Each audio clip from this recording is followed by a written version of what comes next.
하나님은 영이시니 예배하는 자가 영과 진리로 예배할지니라. 아멘. 다 같이 자리에서 일어나셔서 사도신경으로 우리 신앙을 고백하겠습니다. 나는 전능하신 아버지 하나님, 천지의 창조주를 믿습니다. 나는 그의 유일하신 아들 우리 주 예수 그리스도를 믿습니다. 그는 성령으로 잉태되어 동정녀 마리아에게서 나시고 본디오 빌라도에게 고난을 받아 십자가에 못 박혀 죽으시고 장사된 지 사흘 만에 죽은 자 가운데서 다시 살아나셨으며 하늘에 오르시어 전능하신 아버지 하나님 우편에 앉아 계시다가 거기로부터 살아있는 자와 죽은 자를 심판하러 오십니다. 나는 성령을 믿으며 거룩한 공교회와 성도의 교제와 죄를 용서받는 것과 몸의 부활과 영생을 믿습니다. 아멘. 자리에 앉으셔도 좋습니다.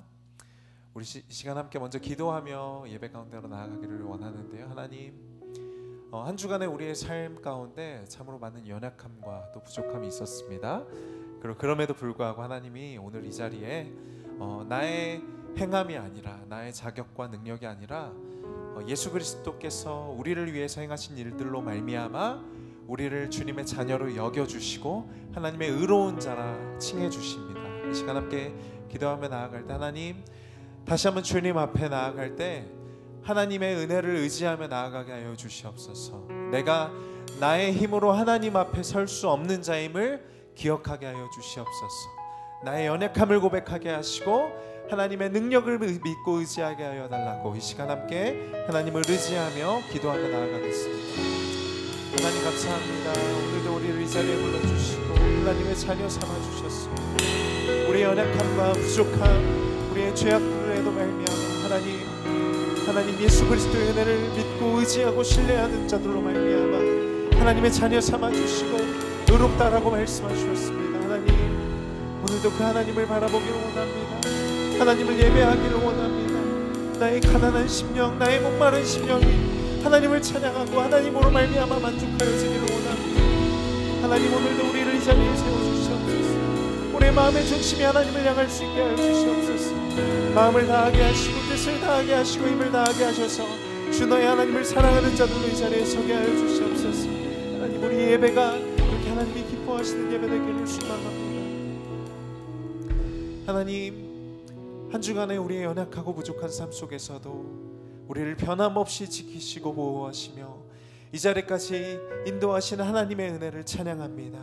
하나님, 이 자리에 우리가 예배하며 찬양할 때 나의 힘과 능력과 경험을 의지하지 않게 하시고 하나님의 은혜만을 의지하며 하나님을 예배하는 시간 되게 하여 주시옵소서.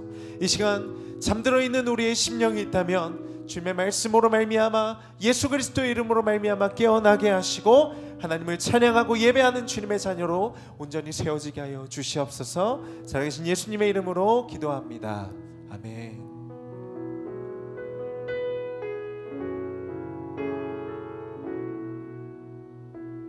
우리 함께 찬양하겠습니다. 나의 소망 되신 주, 나의 소망 되신 주,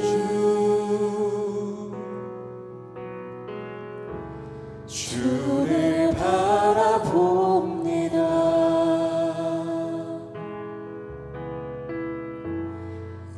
다시 오실 나의 왕 예수,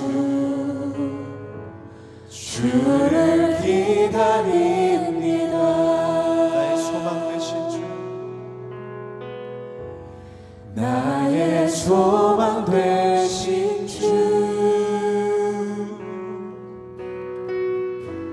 주를 바라봅니다.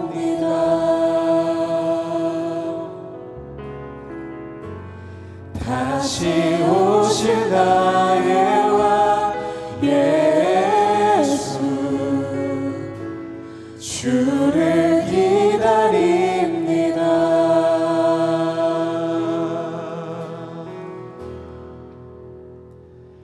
밤이나 낮이나 어제나 오늘도 영원히 주만 찬양해.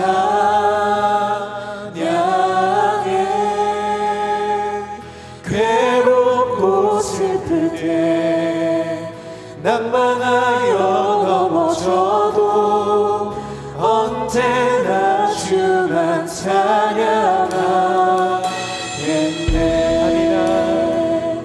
밤이나 낮이나 어제나 오늘도 영원히 주만 찬양해.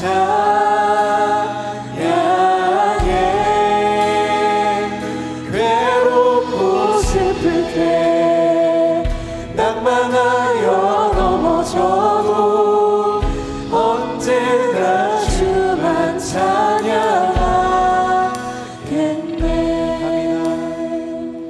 밤이나 낮이나 어제나 오늘도 영원히 주만 찬양해.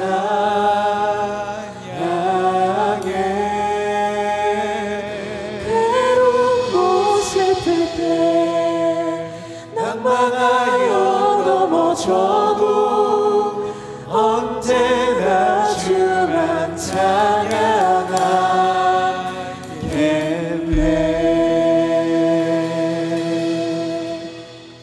아멘. 이 시간 함께 우리 모든 삶의 행동 가운데 주관하시고 인도하시는 하나님을 박수로 찬양하겠습니다.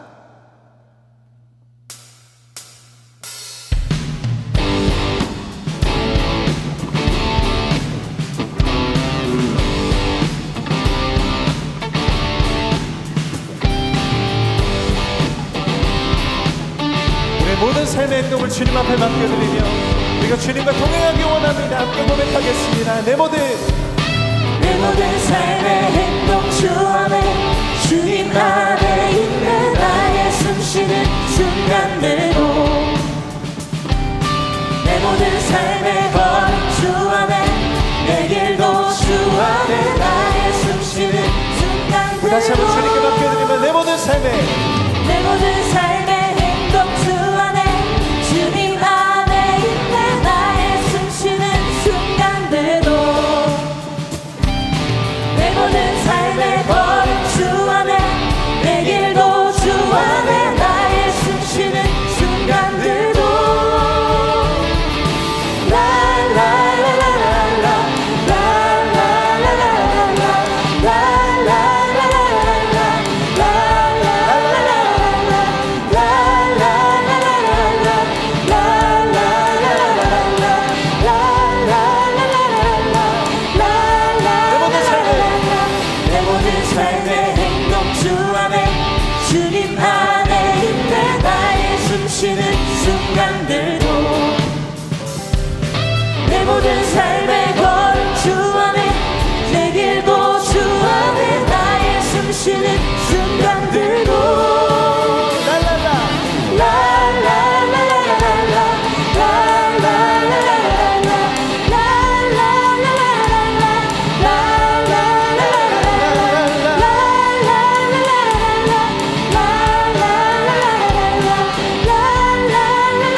승리하였네.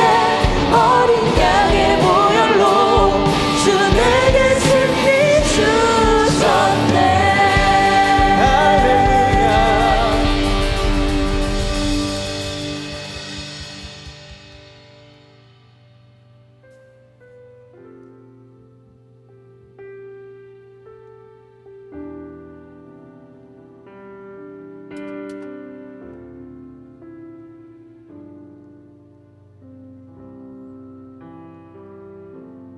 우리 주 하나님 큰 영광과 존귀를 받기에 합당하신 지금 여기 계신 하나님, 온 천지 만물을 지으시고 다스리는 큰 권능과 능력으로 주의 말씀 이루시리.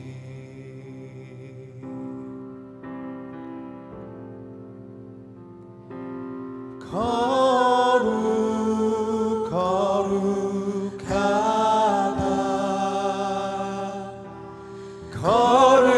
거룩하다 주 하나님 곧 전능하신 이여 하나님 나라 임하네.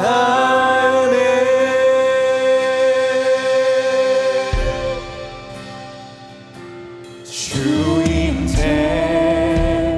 대하실 때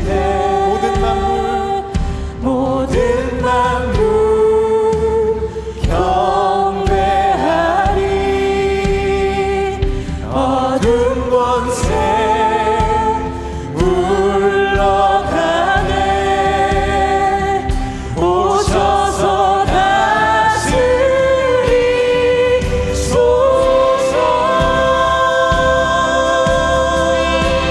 거룩하다 거룩 거룩하다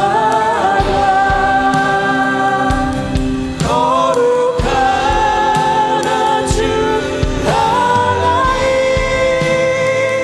곧 전능하신 이여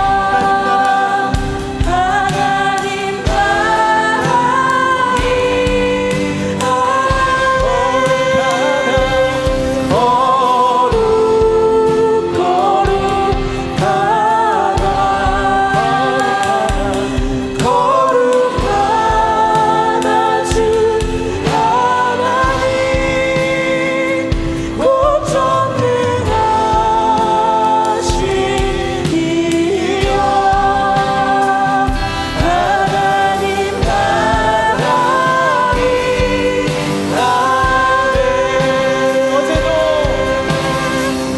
어제도 계셨고 오늘도 계시며 이제 곧 오실 우리와 어제도 계셨고 오늘도 계시며 이제 곧 오실 우리와 어제도 계셨고 오늘도 계시며 이제 곧 오실 우리와 어제도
거룩히 살아갈 힘과 두려움 없는 믿음 주신 나의 하나님 완전한 사랑 찬양해. 우리 시간 함께 하나님께 기도하며 나아갑시다. 하나님, 찬양과 말씀과 예배 가운데 우리가 거룩하신 하나님을 보기를 원합니다. 주님의 나라와 뜻이 우리의 삶 가운데 이루어지기를 소망합니다. 하나님, 우리가 말씀 가운데 주님을 알기를 원하고 주님만 보기를 소망합니다. 그 거룩하신 하나님 앞에 나의 삶을 내어드리며 나의 삶의 주인이신 그 주님 앞에 나의 신을 벗고 주님을 찬양하고 예배하기 원합니다. 우리 하나님 앞에 간절히 기도하며 부르짖으며 나아가겠습니다. 주여,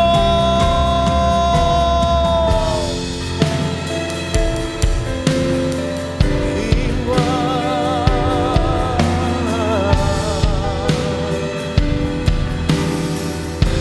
나의 하나님, 완전하신 하나님, 오늘도 우리가 주님을 갈망합니다. 주님을 보기를 소망합니다. 하나님, 내 앞에 서신 그 하나님, 나의 삶의 주인이신 거룩하신 하나님 앞에 서게 하여 주시옵소서. 하나님의 나라가 내 삶 가운데 임하며 나의 신을 벗고 나의 삶의 주권을 내어드리며 하나님, 나의 삶의 목적이고 나의 삶의 주인 되신 그 주님 앞에 주님, 나의 모든 삶을 내어드리기를 원합니다. 나의 삶 속에 임하여 주시옵소서. 하나님, 우리가 주님을 알기를 원합니다. 주님을 보기를 원합니다. 하나님, 그것이 우리의 소망입니다. 우리로 하여금 거룩히 살아갈 힘과 능력 주시옵소서. 두려움 없는 믿음도 허락하여 주시옵소서. 하나님, 그 완전한 사랑 가운데 오늘도 거하게 하시고 그 거룩하신 주님 앞에 서서 주님을 찬양하며 나아가게 주시옵소서. 하나님, 우리의 받아 주시옵소서.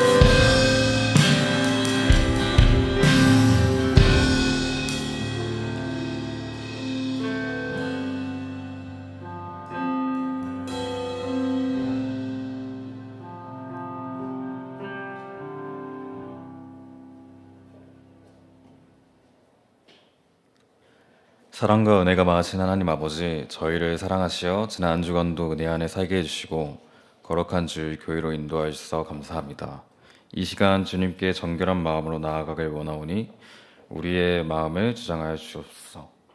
한 주간도 하나님 중심이 아닌 저희들이 옳지 못한 삶을 고백하오니 연약하고 어리석은 저희들을 용서해 주시고 더욱더 주님의 뜻대로 주님을 기쁘게 하는 삶을 살 수 있도록 이끌어 주시옵소서. 언제나 우리는 하나님의 도우심이 없이는 제대로 설 수 없는 연약한 존재입니다. 우리가 주의 이름을 간절히 부를 때 그곳이 어디든 우리를 만나주시고 응답하여 주시옵소서. 어지러운 이 시대에 주님이 붙잡아 주지 아니하면 제약에 빠져들 수밖에 없사오니 늘 우리와 함께하여 주시옵소서. 말씀으로 믿음이 단단하여 미혹에 절대 타협하거나 넘어지지 않게 하옵소서. 어떠한 상황에서든 늘 먼저 하나님께 예배하는 예배자로 살게 하여 주시옵소서. 말씀을 전하시는 자원기 목사님과 함께 하여 주셔서 온전히 하나님의 말씀만이 선포되도록 하여 주시옵소서. 오늘 예배 가운데 하나님께서 역사해 주셨고 이 모든 말씀 예수님의 이름으로 기도드렸습니다.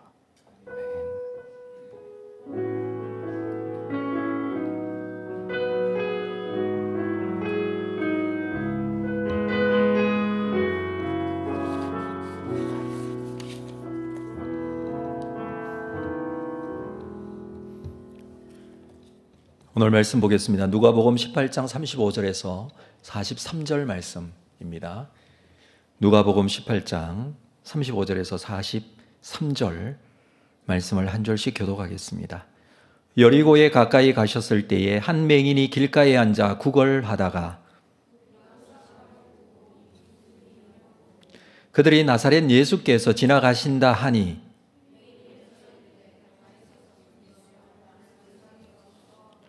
앞서가는 자들이 그를 꾸짖어 잠잠하라 하되 그가 더욱 크게 소리질러 다윗의 자손이여 나를 불쌍히 여기소서 하는지라.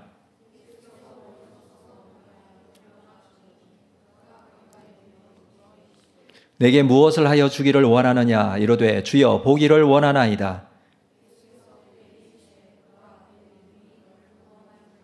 함께 읽습니다. 곧 보게 되어 하나님께 영광을 돌리며 예수를 따르니 백성이 다 이를 보고 하나님을 찬양하니라. 아멘. 준비하신 헌금 하나님께 드리겠습니다.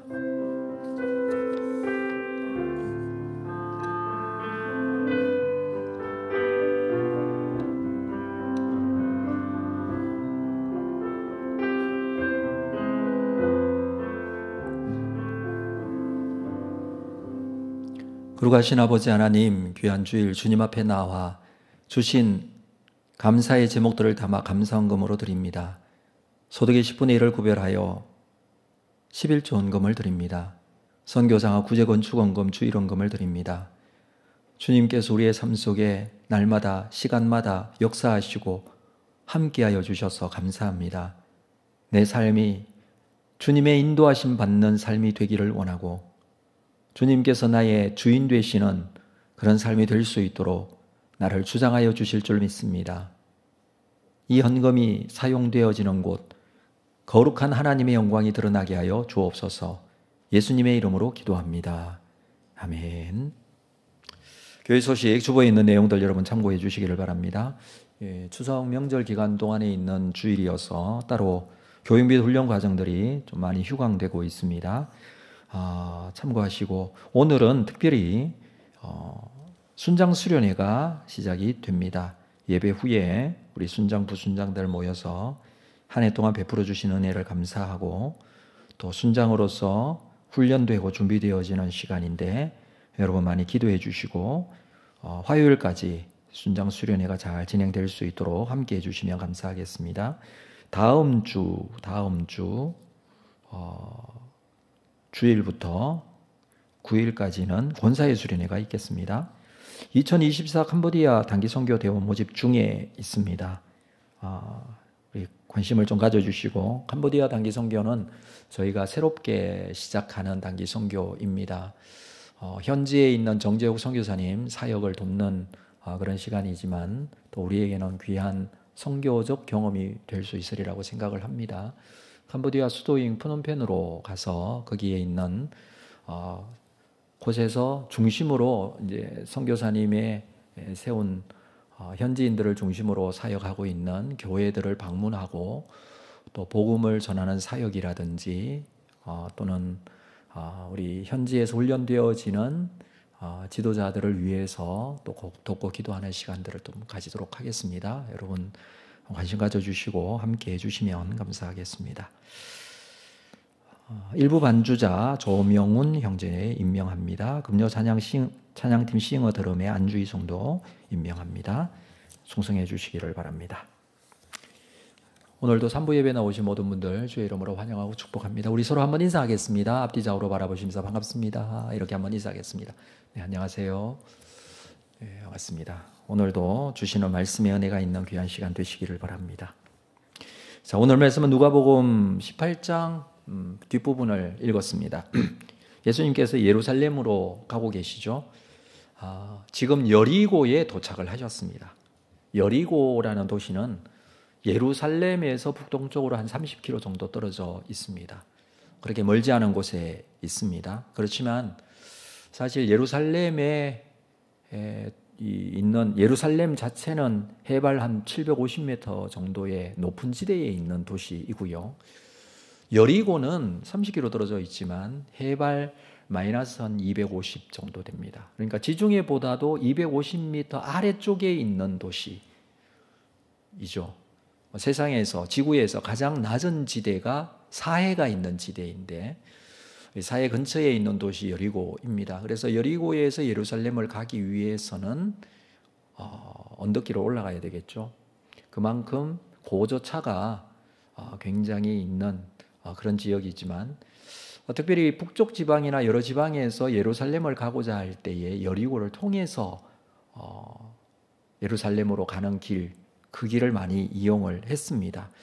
참고로 우리가 지도를 잠깐 보고 여리고가 어디쯤 있는지를 확인을 한번 해보면 좋을 것 같습니다. 지도를 잠깐 보여주시면 네, 우리 사해가 있고 요단강이 있습니다. 여리고는 여기에 있습니다. 그리고 왼쪽 지방에 왼쪽으로 가면 예루살렘이 있고 예루살렘 아래쪽에 베들레헴이 있죠. 거리가 그렇게 멀지는 않습니다. 뭐 지금도 예루살렘과 베들레헴은 거의 붙어 있다시피 하죠. 그런데 여리고 또한 거리가 멀지 않지만 고저차가 상당히 심하다라는 것입니다. 이 이스라엘 지방의 지형이 굉장히 독특한데 갈릴리로부터 사해까지 내려오는 요단강, 이 요단강이 계곡으로 되어 있겠죠. 강이니까 또 그렇기도 하겠지만, 그리고 요단강이 쭉 내려오는 이쪽 지역 오른쪽 편에 요단 동편 쪽으로 언덕이 이렇게 솟아 있고, 요단 서쪽으로도 언덕이 이렇게 솟아 있는데, 이게 서쪽에는 사마리아 지역이라는 이 이스라엘 중부 지방인데 여기도 산악지대고 오른쪽에 산악지대고, 갈릴리에서부터 내려오는 여기가 계곡입니다. 요단 골짜기라고도 합니다. 그리고 사해 지방, 사해 바다가 있는 이쪽이 가장 낮은 지역이고요. 그래서 단면도를 보면 굉장히 고저차가 심하여 예루살렘으로 올라가게 되어 있습니다. 자, 예수님의 행적을 좀 우리가 생각을 해볼 필요가 있습니다. 누가복음 말씀을 우리가 나누고 있는데, 예수님은 가장 북쪽이었던 변화산에서부터, 이 갈릴리 북쪽에 있는 곳인데 그곳에서부터 변화되시고 변모하신 그 사건 이후에 갈릴리를 들렀다가 다시 남쪽으로 내려오셔서 예루살렘으로 지금 가고 계십니다. 예수님의 행적을 이게 누가복음 17장 11절에 보면, 사마리아와 갈릴리 사이 길로 가셨다라는 표현이 나오고, 그때에 10명의 나병 환자를 고치는 사건이 있습니다. 그 길을 지나오셨죠. 나사렛이라는 동네가 있는데, 이 나사렛이 바로 이 갈릴리와 그리고 사마리아 사이길, 이스라엘 평야 쪽에 있습니다. 그 길을 지나오셨다라는 것이죠. 그리고 요단 골짜기를 통해서 여리고까지 오셨습니다. 누가복음 19장에 가서 보면, 우리 다음 장이죠. 19장. 지금 18장을 보고 있지만 19장 28절에 가서 보면 예수님이 벳박의 베다니 이곳을 거쳐서 예루살렘으로 입성하시는 장면이 나옵니다.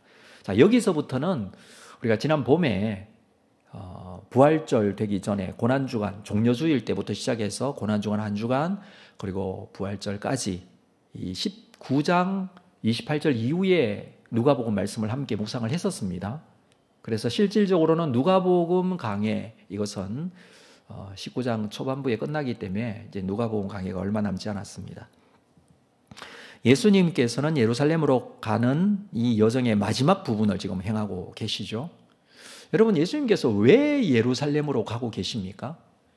크게 우리가 좀 생각할 이유들을 좀 정리해 보면, 첫 번째는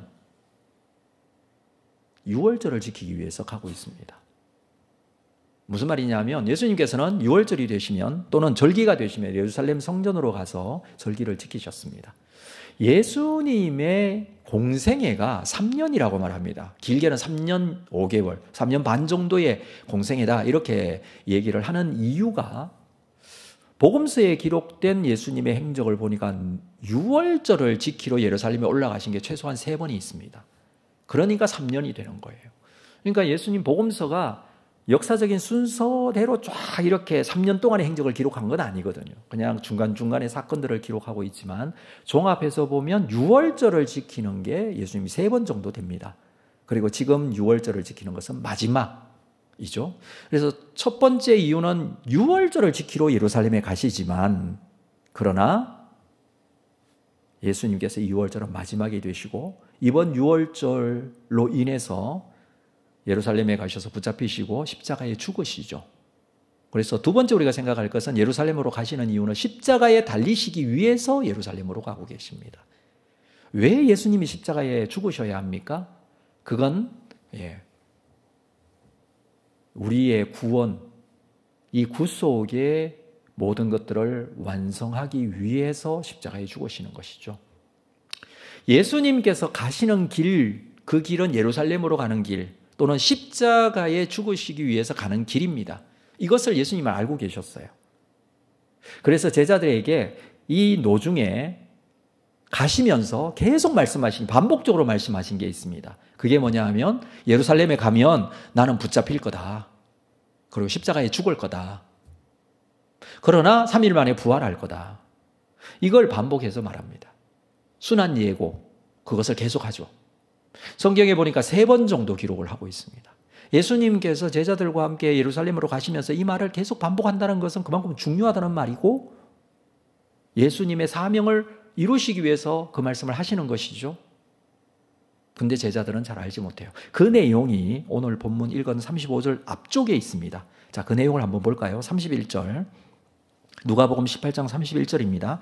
예수께서 12제자를 데리시고 이르시되 보라, 우리가 예루살렘으로 올라가노니 선지자들을 통하여 기록된 이 모든 것이 인자에게 응하리라. 인자가 이방인들에게 넘겨져 희롱을 당하고 능욕을 당하고 침뱉음을 당하겠으며 그들은 채찍질하고 그를 죽일 것이나 그는 3일 만에 살아나리라. 죽일 것이나 3일 만에 살아나리라. 예수님이 예루살렘에 가시는 이유에 대한 이 말씀들을 하시죠. 그렇지만 34절을 볼까요? 제자들이 이것을 하나도 깨닫지 못하였으니 그 말씀이 감추었으므로 그들이 그 이르신 말을 알지 못했다. 제자들은 깨닫지 못합니다. 말씀이 감추었다라고 합니다. 그러니까 말씀이 숨겨진 것 같아요. 이 말씀을 지금 예수님께서 말씀하시는데도 숨겨진 것 같이 예수님은 이 상황, 예수님 십자가에 죽으시는 것, 부활하시는 것에 대해서 숨기지 않으셨어요. 말씀을 하셨어요. 근데 꼭 숨겨진 것 같이라는 뜻입니다. 숨겨진 것 같이 제자들이 깨닫지 못해요. 무엇 때문에 깨닫지 못할 거예요? 제자들이 왜 예수님께서 이렇게 반복적으로 말씀하시는데도 깨닫지 못할까요? 그들의 관심이 다르기 때문에 그래요. 그들은 다른 곳에 관심이 있었어요. 예수님을 따르는 이유? 그들이 신앙생활하는 이유? 믿음을 가지게 된 이유? 그것은 그들이 예수를 따르는 예수 그리스도께서 메시아로 오셨음을 믿는 믿음은 가지고 있었지만 그 메시아에 대한 생각이 다른 생각을 가지고 있어요. 그게 뭡니까? 정치적인 메시아? 이 세상의 문제들을 해결하여 그것으로 인하여 궁극적으로 왕으로 등극할 그 예수 때문에 내가 정치적으로 한 자리를 차지할 수 있는 생각. 그래서 누가 크냐 이것을 계속 다투었다 그랬죠. 거기에 대한 관심 때문에 예수님께서 십자가에 죽으신다는 것은 용납할 수 없고 받아들일 수 없고 생각하기도 싫은 거죠. 그래서는 안 되니까. 이것을 이렇게 표현한 겁니다. 그 말씀이 감추었다. 절대로 예수님께서 감추신 게 아니에요. 드러내고 말씀하시지만 감추어진 것 같이. 그들은 이 말씀을 깨닫지 못하고 있습니다. 말씀이 숨겨진 것처럼 느껴지고 있습니다. 여러분들은 어떻습니까? 혹시 말씀이 숨겨져 있지는 않습니까? 영적인 눈이 어두워서 말씀이 숨겨진 것 같이 느껴지지는 않습니까? 무엇이 진리고 무엇을 따라 살아야 할지 모르게 된다는 것입니다. 세상은 언제나 우리의 영적인 눈을 가립니다. 내가 가지고 있는, 내가 원하는 기도의 제목이나 원하는 것 때문에 본질적인 부분을 놓치기가 너무나 쉽다라는 것입니다. 그럼에도 불구하고 하나님께서는 오늘도 말씀하십니다. 반복적으로 또 말씀하십니다. 이 말씀을 열린 영안으로 우리는 깨달아야 합니다. 우리의 마음이 주님 앞에 내려놓아지고 주시는 말씀의 의미, 그 의미가 잘 들어져야 합니다. 오늘도 이 은혜가 우리 모두에게 있었으면 합니다. 오늘은 특별히 한 맹인, 거지였던 맹인의 이야기가 기록이 되어 있습니다. 자, 여리고에 왔을 때 상황을 한번 보도록 하겠습니다. 35절. 여리고에 가까이 가셨을 때에 한 맹인이 길가에 앉아 구걸하고 있습니다. 여리고 길가에 앉아 구걸하는 맹인.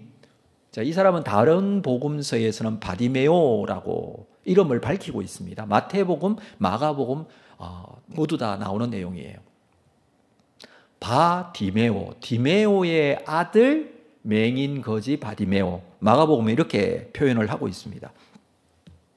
디메오라는 단어의 뜻이 불결하다라는 뜻을 가지고 있어요. 그럼에도 불구하고 이 이름을 마태복음, 마가복음에는 밝히고 있는 이유가 두 가지 의미로 생각할 수가 있는데, 먼저는 이 디메오, 불결하다라는 것은 좋지 않은 의미의 이름이지 않습니까? 이 이름을 가지고 있는 이 디메오가 모든 사람들이 다 알 수 있을 정도의 유명한 거지였을 것이다, 이렇게 예상할 수 있습니다. 그래서 이름을 밝히고 있는 거고요.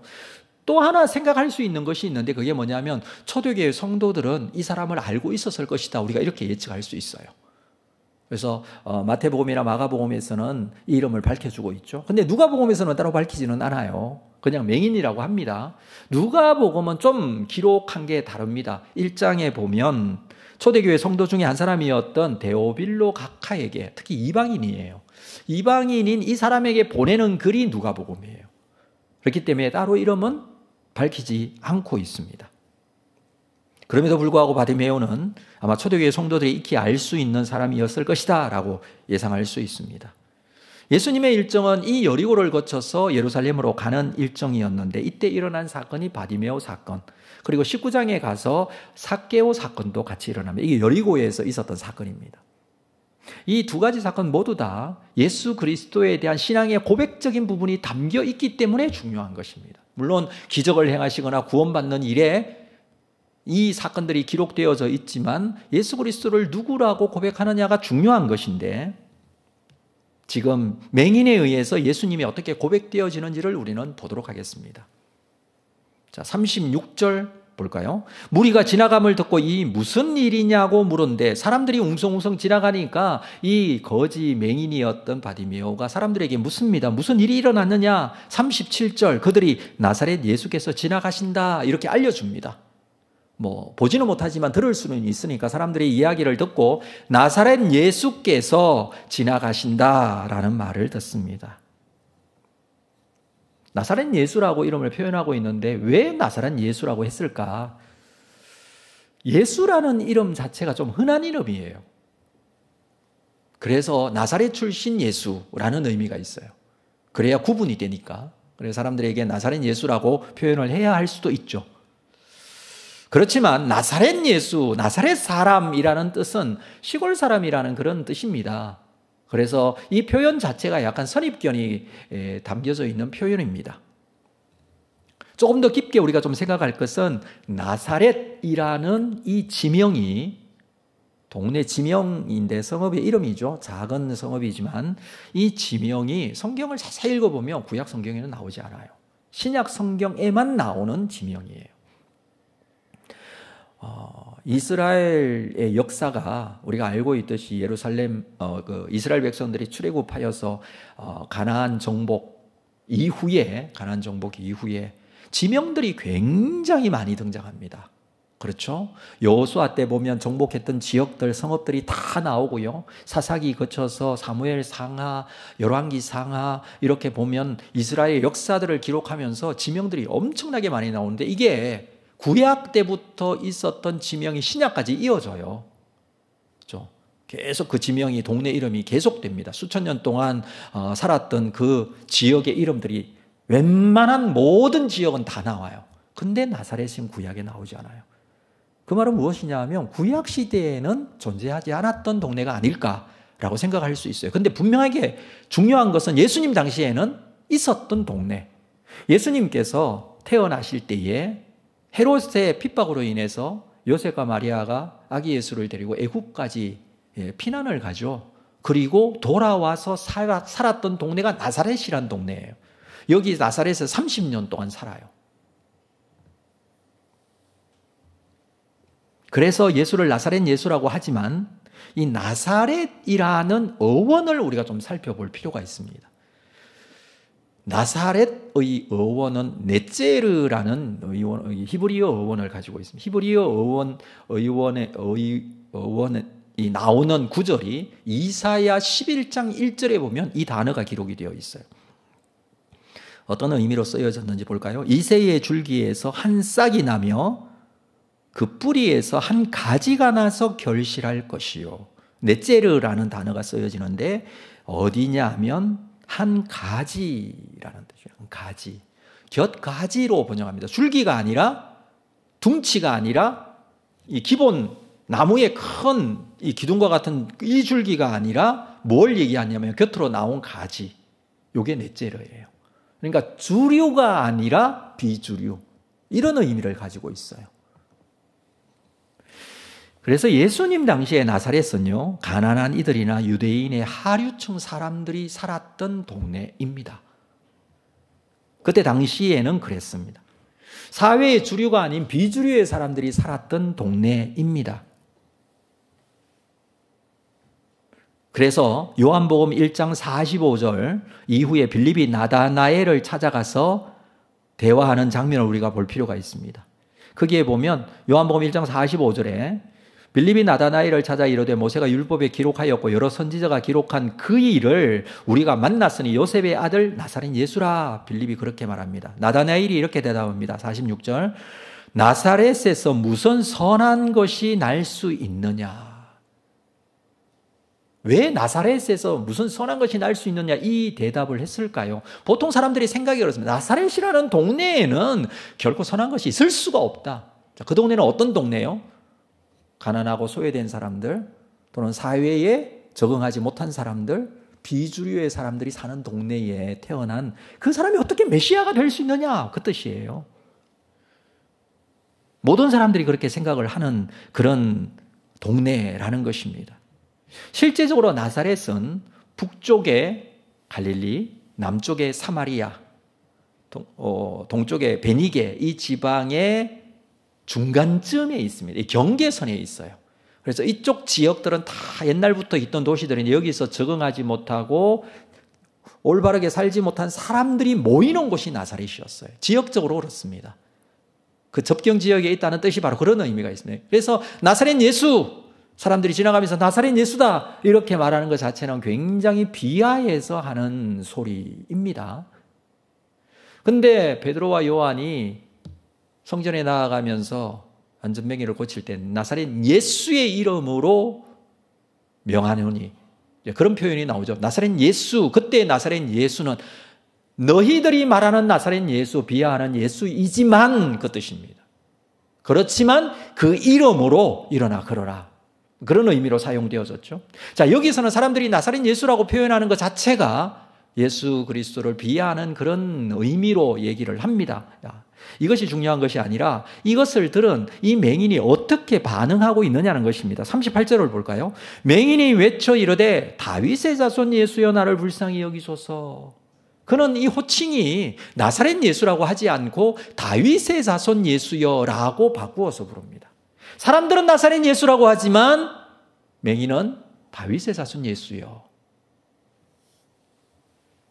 이 다윗의 자손이라는 이 표현 자체는 굉장히 중요한 신앙 고백적 의미가 담겨 있습니다. 다윗의 자손이라는 것은 바로 메시아다라는 뜻입니다. 이것은 평상시 예수님에 대한 분명한 신앙의 고백을 이 사람이 가지고 있었다는 것을 말해주는 것이죠. 예수는 나사렛 예수가 아니라 다윗의 자손 메시아로 우리 가운데 오신 분이다라는 의미를 가지고 있습니다. 십자가를 지시기 얼마 전에 있었던 이 사건이 가지고 있는 이 신앙 고백적인 의미에서 중요한 의미가 있다는 것입니다. 사람들은 당신을 나사렛 예수라고 불러도 나는 당신을 다윗의 자손 예수라고 부릅니다. 이런 의미가 포함되어 있습니다.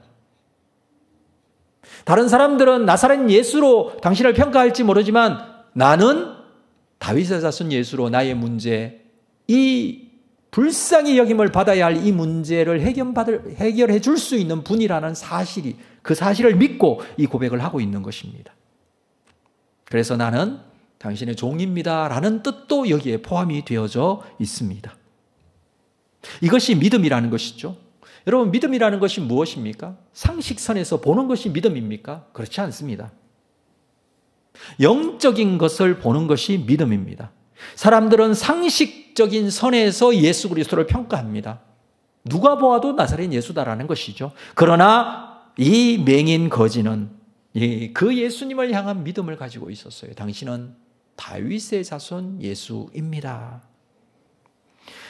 그래서 예수 그리스도를 향하여 다윗의 자손 예수여 나를 불쌍히 여기소서라고 간구를 했던 것이죠.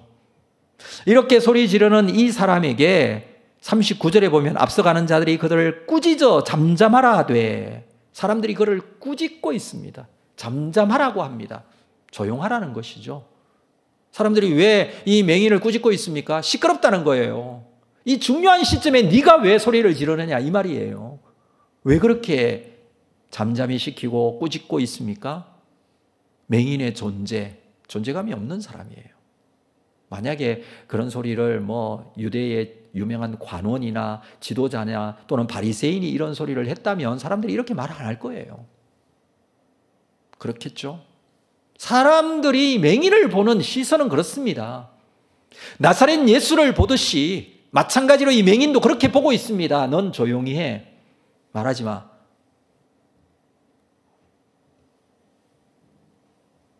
그랬더니 그가 더욱 크게 소리 지르고 있습니다. 다윗의 자손이여 나를 불쌍히 여기소서. 여러분, 예수님을 만나고 예수님을 찾고 예수님 앞에 기도하는 것에는 이 맹인에게 큰 방해가 있었습니다.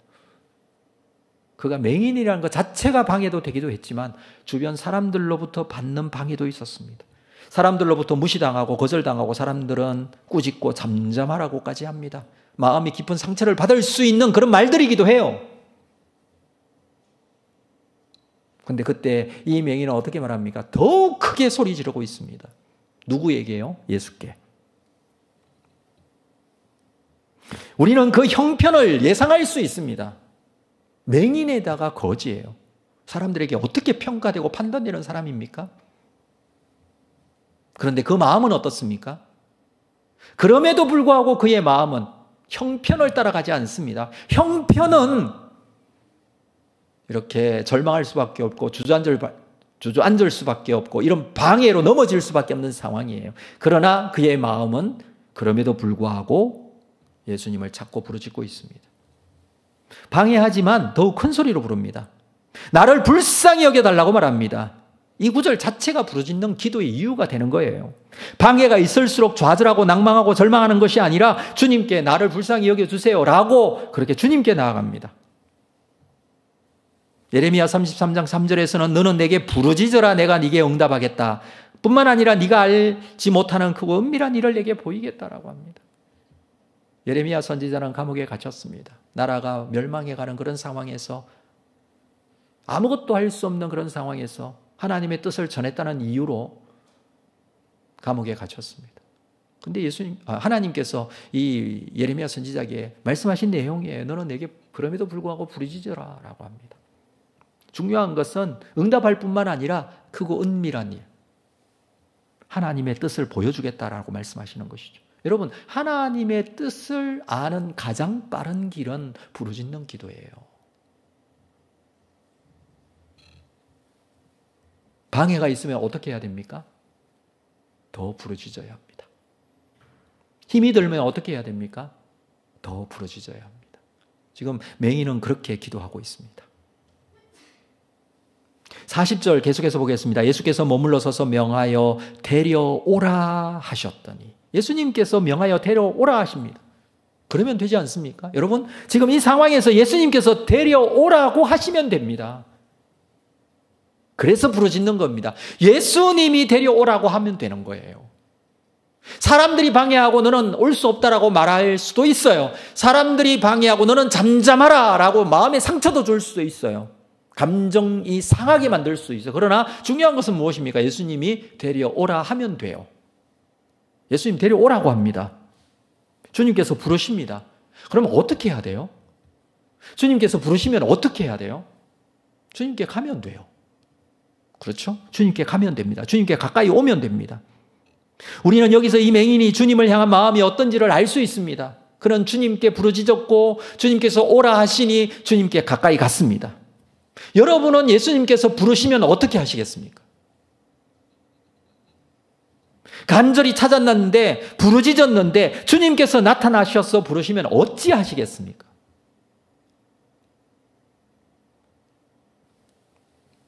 어느 사제의 죽음이라는 단편 소설이 있습니다. 사제는 매일매일 하나님께 기도했습니다. 하나님, 나를 긍휼히 여겨주시고 나와 함께 해주시고 언제나 나와 동행하시고 나에게 나타나셔서 말씀해 주시고 인도해 달라고 매일매일 기도했어요. 어느 날 하나님께서 정말 나타나셨어요. 그리고 대답하셨어요.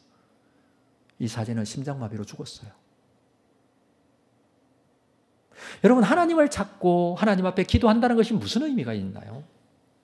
정말 주님께서 부르심에 내가 기다리며 그 부르심에 응답할 준비를 하고 하시나요? 주님께서 부르시고 계세요, 지금. 그때 어떻게 해야 되나요? 주님께 가까이 가야죠. 바빠서 못 간다고요? 시간이 없어서 못 간다고요? 아니요. 아무리 바쁘다고 해서 예수님께 나오지 않아도 되는 사람은 아무도 없습니다. 바빠서 신앙생활 못한다, 이건 핑계예요. 그것은 바빠서가 아니라 신앙에 소극적이기 때문에, 신앙적 열정을 잃어버린 결과이기 때문입니다. 맹인을 부르시듯이 오늘 주님께서는 우리의 문제를 해결해 주기 위해서 우리를 부르시고 계세요. 나의 이름을 부르십니다. 내게 가까이 오라고 하십니다. 우리는 주님께 갈 수 있어야 돼요. 그래야 그 이후에 과정이 진행이 돼요. 주님께 가야 돼요. 주님께서 주시는 말씀을 들어야 돼요. 뭐라고 응답하시는지 그 말씀을 들을 수 있어야 돼요. 뭐라고 말씀하십니까? 41절 볼까요? 내게 무엇을 하여 주기를 원하느냐? 주님께서 이렇게 말씀하세요. 무엇을 하여 주기를 원하느냐? 맹인은 이렇게 말합니다. 주여, 보기를 원하나이다. 여러분, 맹인이 보는 것이 가능합니까? 스스로 생각할 때 나는 맹인인데, 이 맹인이라는 것은 여러 가지 이유가 있어요. 선천적으로 태어나면서 맹인도 있지만 후천적으로 맹인이 된 사람도 있어요. 근데 이 시력이라는 것이 완전히 맹인이 되고 나서 돌아오는 경우는 없어요. 그렇지 않습니까? 시력이 돌아오지는 않아요. 두 눈이 완전히 시력이 없어지면 돌아오기 위해서는 기적이 필요해요. 여러분, 이 맹인이 보게 된다, 귀머거리가 듣게 된다, 이런 표현이 성경에 자주 나오는데 이걸 우리가 눈여겨 자세히 보면요, 구약 성경에서는 맹인이 환히 보는 경우가 없어요. 구약에는 없어요. 귀머거리가 듣게 되는 거 없어요. 무슨 말이냐면 신약 성경에서는 예수님께서 맹인을 고쳐주시기도 하고 귀머거리를 밝히 들을 수 있도록 해주시기도 하지만 구약 성경에서는 선지자들이 또는 하나님의 사람들이 병을 고치거나 또는 죽은 사람도 살아나고 막 이런 기적을 행하는 기사들이 나오지만 이 두 가지 사건은 나타나지 않아요. 맹인이 보게 되는 것, 귀머거리가 듣게 되는 것. 그래서 이사야 35장 5절의 말씀에 보면 이렇게 말합니다. 그때에 맹인이 눈이 밝을 것이며 못 듣는 사람의 귀가 열릴 것이며. 그때가 언제입니까? 메시아가 오실 때. 예수 그리스도가 메시아로 오셨을 때. 그래서 예수님이 오셔서 이런 맹인이 보게 하고 귀머리가 듣게 하고 이런 기적을 행하신다라는 것은 지금부터 예수 그리스도의 시대, 메시아의 시대가 도래했다, 이걸 보여주는 거예요. 하나님 나라가 시작되었다, 이걸 보여주는 거예요. 자, 이 맹인이 지금 보기를 원합니다 라고 말하고 있어요. 이건 불가능한 일이에요. 불가능한 일인데 자기에게 있어서 이것이 가장 근본적인 문제라고 생각하고 보기를 원합니다라고 말합니다. 여기에는 뭐가 깔려있냐면 믿음이 깔려있어요. 이분은, 이 메시아 예수는 메시아이시기 때문에 나의 눈을 보게 할 수 있는 분이다라는 믿음이 깔려있다는 거예요. 그래서 보기를 원합니다라고 했어요. 자, 이 맹인에게는 이 보는 것이 가장 근본적인 문제예요. 뭐 다른 기도 제목도 있을 수 있어요. 그가 사는 문제, 직장 문제, 끼니 이어가는 문제, 건강상의 문제, 내 마음의 감정적인 문제, 부모와의 관계에서 마음에 상처 입은 것들, 이런 것들도 있을 수 있죠. 거지로 태어나서 맹인인데 얼마나 아픈 마음이 많이 있겠습니까? 이런 것들보다 자기가 생각할 때는 이게 근본적인 문제 같아요. 내가 보기를 원합니다. 맹인은 믿음으로 예수님께 보기를 원합니다 라고 했습니다. 우리에게도 마찬가지가 아닐까요? 여러분, 우리가 가지고 있는 기도의 제목 중에 가장 근본적인 기도의 제목이 무엇입니까? 내 인생에 필요한 것이 많습니다. 그러나 정말 있어야 할 것이 무엇입니까? 물론 우리는 일용할 양식을 구해야 합니다. 예수님께서도 그렇게 기도하라고 가르쳐 주셨어요. 하나님께서 이 모든 것들을 채워주실 것입니다. 그리고 또 우리가 기도할 때 맹인과 같이 자기가 가진 가장 근본적인 문제를 하나님께 구할 수 있어야 돼요. 가장 근본적인 문제는 뭘까요? 제가 이 말씀을 준비하면서 어제 좀 긴 시간을 고민했습니다. 나에게 있어 근본적인 문제가 뭘까? 나에게도 뭐 건강상의 문제, 경제적인 문제, 여러 가지 관계적인 문제, 기도 제목들이 많아요. 열거하면 한도 끝도 없어요. 근데 그 많은 구체적인 기도의 제목들 중에 가장 근본적인 거. 맹인에게 있어서는 그 많은 기도의 제목들 중에 근본적인 게 보기를 원합니다. 비록 불가능하지만 이건 메시아로서 오셔서 우리 가운데 해주셔야 될 일입니다. 이 뜻이거든요. 예수님께 우리가 내놓을 수 있는 가장 근본적인 기도의 제목은 뭘까요? 저는 이렇게 생각했습니다. 정말 나에게 필요한 궁극적이고 근본적인 기도의 제목. 이 믿음 끝까지 변하지 않고 주님 앞에 지키고 마지막까지 흔들리지 않기를 원합니다. 믿음의 문제라는 것을 다시 한번 생각하게 되었습니다. 주변 변두리 것을 구하는 것보다 근본적인 것이 무엇인지 깨닫고 구할 수 있어야 한다는 것이죠. 예수님께서 그 기도의 제목에 뭐라고 말씀하십니까? 42절 예수께서 그에게 이르시되 보라 내 믿음이 너를 구원하였느니라. 이 맹인 거지는 보기를 원한다고 부르짖었는데 믿음이 너를 구원하였다라고 합니다. 예수님께서 맹인의 문제가 무엇인지를 말씀해 주시는 것이죠. 이 맹인의 문제는요, 보는 것이 아니라 믿음으로 구원받는 것이 문제입니다. 이것이 가장 큰 문제예요. 이 문제를 지금 해결해 주시는 거예요. 그리고 또 하나는 맹인은 나를 불쌍히 여겨달라고 했습니다. 보게 해달라고 했습니다. 그런데 여기에는 믿음이 있다고 그랬어요. 믿음이 없으면 보기를 원합니다. 나를 불쌍히 여겨달라고 다윗의 자손 예수여라고 말할 수가 없어요. 그런데 그 믿음을 보시고 예수님께서는 이 모든 문제를 해결해 주실 줄로 믿는 믿음을 보시고 그 믿음이 너를 구원하였다라고 선포하시는 것입니다.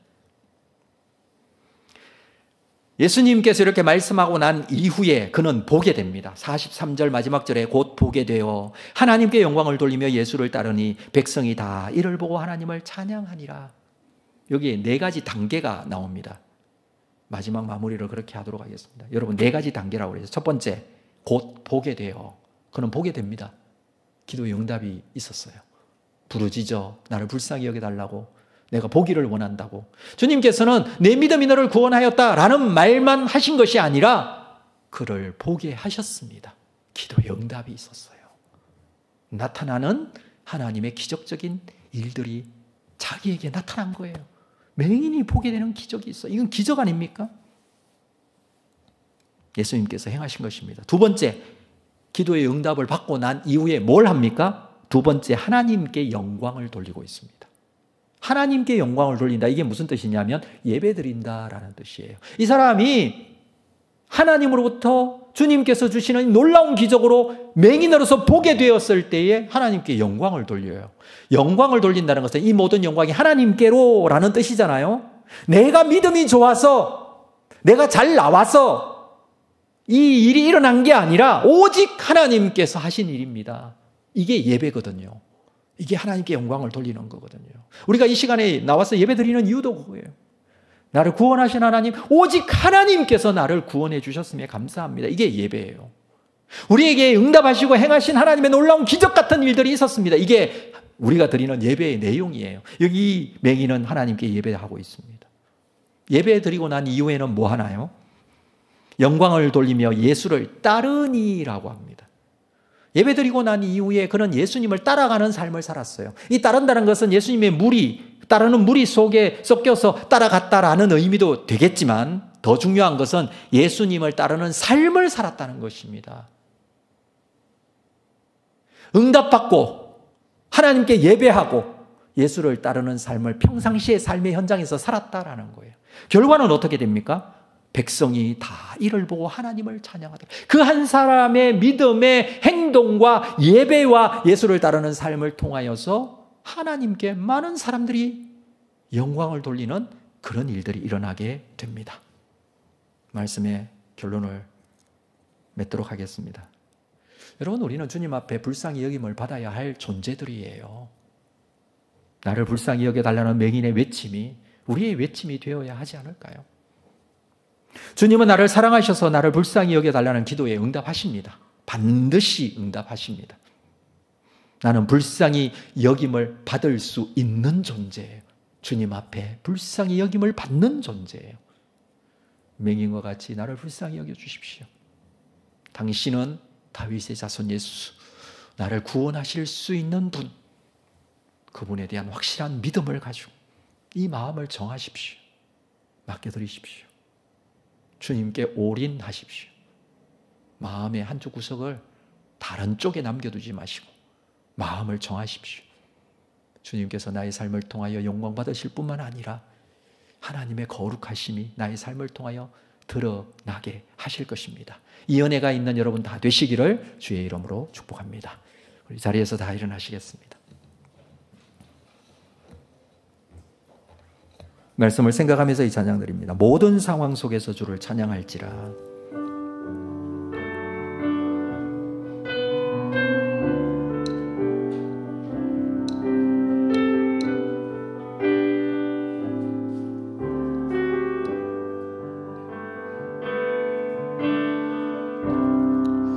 모든 상황 속에서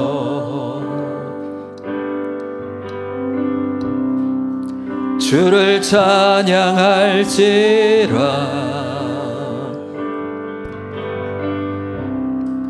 주는 너의 큰 상급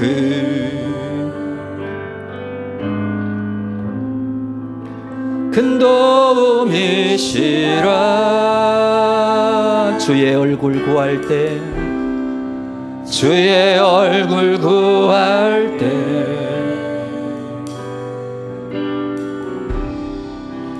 주의 영을 부사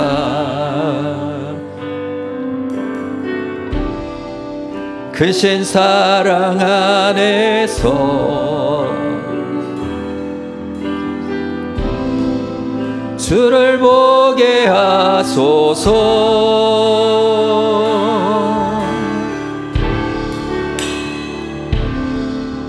내 영혼이 확정되고 확정되어 싸우니 믿음의 눈들어 주를 바라봅니다. 내 영혼이 확정되고 확정되어 싸우니 믿음의 눈들어 주를 바라보. 주를 찬양할 때, 주를 찬양할 때 주의 나라 이미 임했네. 주의 영원한 나라 주 보게 하소서.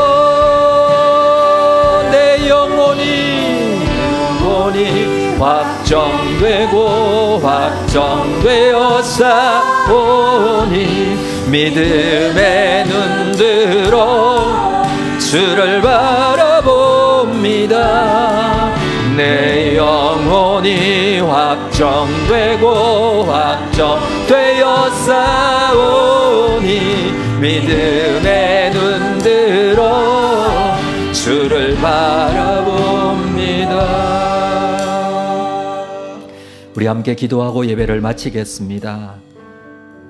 맹인 거지였던 바디메오는 자기가 가지고 있었던 환경과 상황, 맹인이었고 거지였던 이 형편을 바라보며 절망한 것이 아니라 자기의 앞길을 방해하고 주님께 나아가는 길을 사람들이 비난하고 조용히 하고 잠잠하라고 그렇게 꾸짖는 상황에서도 그것을 바라보는 것이 아니라, 환경과 조건이 아니라 주님을 끝까지 바라보며 주님 앞에 부르짖어 기도했습니다. 주님, 나를 불쌍히 여겨달라고 기도했습니다. 우리가 오늘 주님 앞에 주님만 바라보기를 원합니다.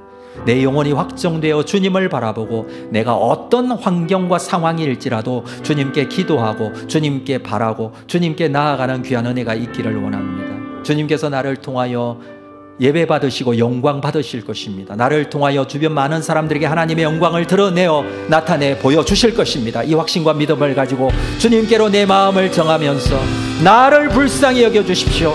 나에게 응답하여 주십시오. 기도의 제목을 가지고 기도합니다. 거룩하신 아버지 하나님, 오늘도 주신 이 말씀을 붙들고 주님 앞에 간절히 간구하고 나아갑니다. 믿음을 가지고 주님을 바라봅니다. 믿음의 확신을 가지고 주님을 바라봅니다. 내 마음이 나를 불쌍히 여겨 주시옵소서. 나에게 말씀하여 주시고 나를 고쳐주시고 나를 통하여 하나님 영광 받아 주시옵소서. 형편과 상황은 좋지 않지만 언제나 나의 믿음을 절망케 하는, 두렵게 하는 상황들이 나에게 벌어지지만, 그러나 살아계신 하나님을 의지하고 믿음 가지고 주님 앞에 거룩하게 서게 됨을 주님 앞에 고백합니다. 주님, 나를 불쌍히 여겨 주시옵소서. 주님, 나를 불쌍히 여겨 주시옵소서. 믿음을 가지고 주님 앞에 온전히 다시 한번 세워가는 귀한 은혜가 있도록 인도하여 주시옵소서. 주께서 말씀하시면 됩니다. 가까이 오라고 말씀하시면 됩니다. 무엇하여 주기를 원하는지 주님 앞에 온전히 다시 한번 세워지는 귀한 은혜가 있도록 인도하여 주시옵소서.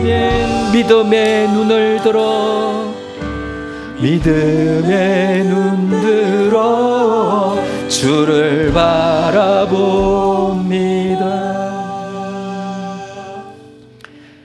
지금은 우리 주 예수 그리스도의 은혜와 하나님 아버지의 크신 사랑하심과 성령님의 교통, 위로 함께 역사하심이 모든 상황 속에서 주님을 바라보기를 원하고 믿음으로 주님께서 주시는 기도의 응답을 가지고 하나님께 영광 돌리는 삶을 살기를 원하는 우리 모든 성도들 심령 위에 지금으로부터 영원토록 함께 있을지어다. 아멘.